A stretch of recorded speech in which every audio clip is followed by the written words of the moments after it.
This is for the homies who are broke but promise to partner some fancy treats. We've got two simple recipes that are sure to impress. First up, we've got this souffle omelet. All it takes are 3 eggs, some elbow grease, and a little bit of technique. Separate the yolks and whites from your eggs. You know the drill. Beat the whites by hand until you get stiff peaks. Mix a dollop of your whites into your yolks before folding it in with the rest of your whites. Grease up a non-stick pan with some butter. Pour in your mixture, cover with a lid, and cook on low heat for 5 to 10 minutes. Fold it in half and cook the side. Look at how pillowy it is. Don't you want to just sleep on it? Souffle omelet. Next up, we've got the chocolate lava cake. Chop up 165 grams of dark chocolate. We'll also need 2 whole eggs and 2 egg yolks. Add in white sugar, brown sugar, a pinch of salt, and some vanilla extract. Prepare your ramekin by greasing it with butter and dusting it with flour. Melt your chocolate with some butter over a double boiler setup. Mix in your egg mixture along with 2 tablespoons of flour. Pour this into a ramekin and bake at 450F for 11 minutes. Flip it onto a plate and finish with some powdered sugar. The inside looks like you after trying this. Chocolate lava cake. This is for the homies who are broke but promise to partner a fancy breakfast. Here are 2 ways to turn a simple egg into something fancy. We're starting off with cloud eggs. Separate the yolks and whisk the whites by hand and douse stiff peaks. Dollop your white mixture onto parchment paper and bake at 375F for 5 minutes.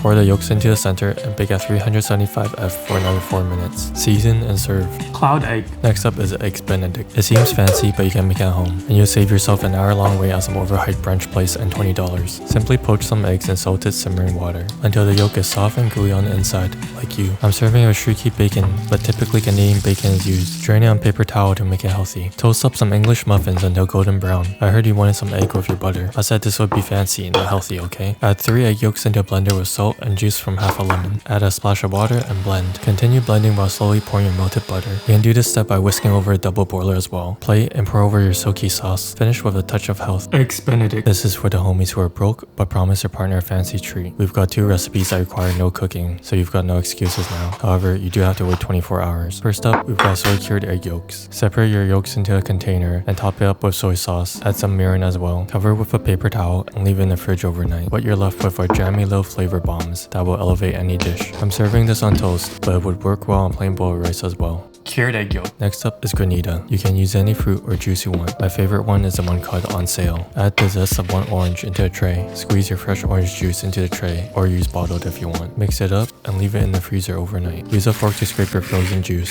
It should be nice and flaky, like your last date. What you're left with is the perfect icy treat. Granita. This is for the homies who are broke but promise their partner a fancy meal. First up, we've got corn ribs. Perfect for those who don't want to pay for a bunch of bones, or you're just looking for a vegan alternative. Cut your cob of corn into quarters. I found the smacking method to be the best and safest way. Drizzle some oil, add salt, pepper, paprika, and garlic powder. Give it a toss and air fry at 400F for 12 minutes, or until slightly charred. With the price of beef nowadays, the only time I'm getting it is from an argument. The next best option is pork. We're looking for a piece that looks like you after your New Year's resolution. Poke holes into the pork belly skin. This will allow the oils to come out during the cooking process for a puffier and crispier skin. Score the meat for our dry rub. We're adding Chinese 5-spice, salt, and pepper. Glove up and massage in the spices. Tuck in your pork belly in a nice thin broil bed. Brush on vinegar and pour salt on the skin. This will help draw moisture out of the skin. Air fry at 200F for 30 minutes. Remove the salt crust and brush on a layer of oil. Air fry at 400F for another 30 minutes. This is for the homies who are broke but promise their partner a fancy treat. Today I'm finally becoming a real cooking YouTuber because we're going to be using caviar. The humble potato is back along with homemade caviar. This is potato pave but with a fraction of the labor. Simply stack your potato slices and firmly press down. Square off the edges and deep fry at 350 degrees F until it's golden brown and crispy. You should see those beautiful folds like under your chin. For the caviar, mix a half cup soy sauce along with 1 gram of agar-agar and a half cup of water. Bring it to a light simmer. We will need a sauce bottle or dropper. Drip your mixture into a cup of chilled oil and watch what happens.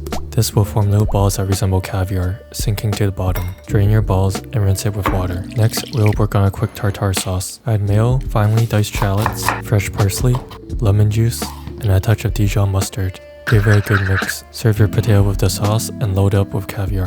Potato with caviar. This is for the homies who are broke but promise their partner a fancy meal. Is it just me, or are fish and chips becoming ridiculously expensive? They're essentially just more sophisticated chicken tenders. Not to mention that tartar sauce costs extra. Make the batter by mixing a cup of AP flour, baking powder, salt, garlic powder, and the type of water that you say no to when the waiter asks. We're looking for pancake batter-like consistency. Dip your fish in a batter and fry at 350F until the outside is golden and you've got a light, airy, crispy crust. Salt the fish while it's hot. To make it even fancier, we're serving it with these potatoes we made in our last video. Make the tartar sauce by mixing mayo, finely diced shallots, fresh parsley, lemon juice, and a touch of Dijon mustard.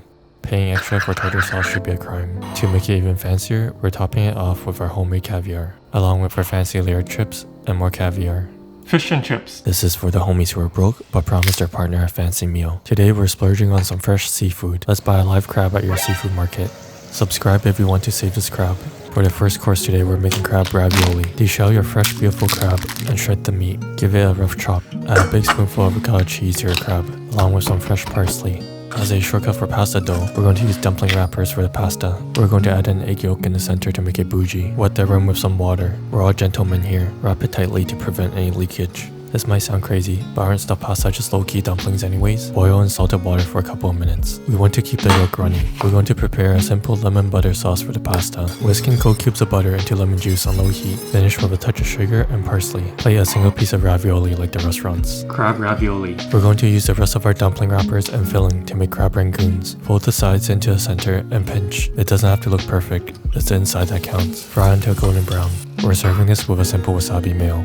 Crab rangoon. This is for the homies who are broke but promised their partner a fancy and healthy meal. First up, we've got beef Wellington bites. This is how you can turn any cut of beef tender. The secret ingredient is this powder called baking soda. Use about 1 teaspoon for every pound of meat. Glove up and rub it into both sides. Let it sit for 30 minutes. Rinse off the baking soda after. Dry it off and season with salt and pepper as usual. We'll give it a light sear and cube it up for Wellington bites. Next up, we'll make our duxelle. Finally dice some mushrooms and dry it out as much as possible. I don't think you'll have any problem with that. Next, we'll wrap our beef in our finest prosciutto. Dab some mustard and wrap it around. It's time to assemble our Wellington. Put in the duxelle onto puff pastry and lay on our beef. Wrap it up like a burrito. Brush on egg yolk and salt. Bake this at 400 F for 15 minutes or until golden. We're going to make cured egg yolks as pseudo gold flakes and to add richness. Cover egg yolk in salt and sugar for a week. This helps to dry it out. Rinse the salt off and pat dry. Bake it at the lowest setting for 2 hours. Grate it to add umami and richness. This is for the homies who are broke but promised their partner a fancy meal. We've got some truly budget recipes today. The humble potato is back. We're going to cut it into thin slices using mandolin or knife and fry it until it's crispy. But I know that you're too lazy for that, so we're using potato chips instead, or crisps, as the British say. Thinly slice some onions and caramelize until you run out of patience. Add this to your chips along with some hot oil to let the flavors awkwardly mingle, like an icebreaker you're forced to attend. To this, we're going to add 3 to 4 beaten eggs. Combine and let it soak until the potatoes are soft. Pour this mixture in a pan and cook on low heat until golden brown. Carefully flip over and cook the other side. The inside should be a little bit gooey. Spanish tortilla. Next up is bread pudding. This is one of the simplest and cheapest desserts you can make. Roughly cube up any leftover bread you have. Make a simple custard by mixing 2 eggs with a cup of milk, a touch of sugar, cinnamon, and some fresh vanilla. Fill a baking dish with your buns and pour the custard all over. Bake this at 350 F for about 35 to 40 minutes. Finish with a bit of powdered sugar, honey, and ice cream. Bread pudding. This is for the homies who are broke but promised their partner a fancy Thanksgiving meal. First up, we've got ham debougified because turkey is overrated anyways. Get a nice cut of pork and wrap it in some cloth. Keep it pressed down for 30 minutes to 1 hour to remove excess moisture. Core a diamond pattern on the top. We'll marinate this in soy sauce for 1 hour. We're going to add some cloves for the signature ham look. Bake this at 375 F for 1 hour. Next, we'll work on our glaze by reducing butter, brown sugar, Dijon mustard, garlic, cinnamon powder, and water. We'll pour our sticky glaze all over the ham, then bake for another 15 minutes. Serve it up and carve it at tableside. Ham. For dessert, we've got deconstructed apple pie. It sounds criminal, but we're going to flatten a croissant. Toast it in a pan with some butter and press it down until it's crispy. Add some sugar and do the same on the other side until crispy. For the filling, peel and dice some apples. Caramelize your apples with some butter and brown sugar. Use a rainbow to cut out circles from your croissant. Layer your croissant and apples. Finish with ice cream on the side. Believe it or not, these are scrambled eggs made by a Michelin chef, who was also Gordon Ramsay's mentor. He didn't make Gordon Ramsay cry. He made himself cry. That was his choice to cry. Let's put Marco Pierre White up against Gordon Ramsay's famous scrambled eggs. Marco cooks his eggs low and slow with napa butter. Stir continuously on low heat until it looks like baby food. Season and add cream to stop the cooking process. We will serve this on a slice of buttered toast. These eggs were surprisingly luxurious and creamy. Gordon also starts his eggs in a cold pan with napa butter. Cook on medium heat and take the pan on and off the stove while continuously stirring. Stop the cooking process with creme fraiche and finish with salt and chives. We will serve this on a piece of buttered toast as well. Gordon's eggs are fluffier while still being creamy. Personally, I like Marco's more. Which one do you prefer?